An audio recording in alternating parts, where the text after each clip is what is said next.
मिट्टी से जुड़ी मेहनत, खेतों में बीतता जीवन। किसान हर दिन सोचता है घर चलता रहे, आज भी और कल भी। मौसम बदलते हैं, फसलें बदलती हैं, खेती के साथ साथ घर की जिम्मेदारियां भी चलती रहती हैं। भविष्य की इन्हीं जिम्मेदारियों को पूरा करती है एनपीएस, जो किसानों के कल को नया भरोसा और पेंशन की पक्की गारंटी देती है। एनपीएस भारत सरकार के अंतर्गत पीएफआरडीए के द्वारा एक विनियमित योजना है जो किसानों के लिए बुढ़ापे में पेंशन सुनिश्चित करती है।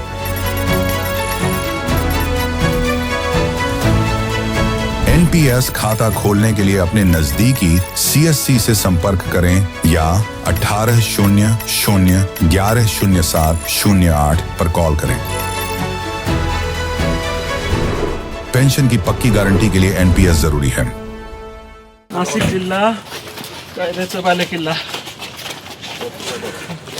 नाशिक जिल्हा बालेकिल्ला।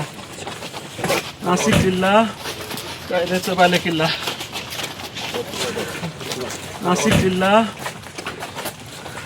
बालेकिल्ला।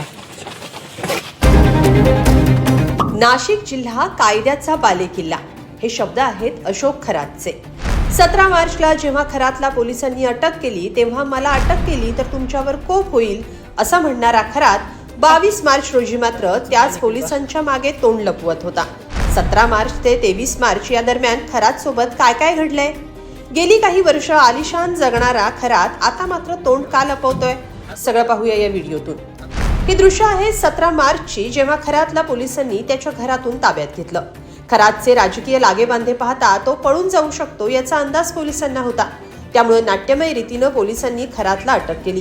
घरात चोर घुसले तसं सांगून पोलिसांनी खरातच्या बेडरूम पर्यंत प्रवेश मिळवला आणि मग आधी त्याला ताब्यात घेतलं आणि पोलीस ठाण्यात आणल्यानंतर त्याला अटक केल्याचं सांगितलं। पण यावेळी खरातला पुढे काय घडणार याची बहुधा कल्पना नव्हती। त्यामुळे खरातनं पोलिसांनाच धमकावलं।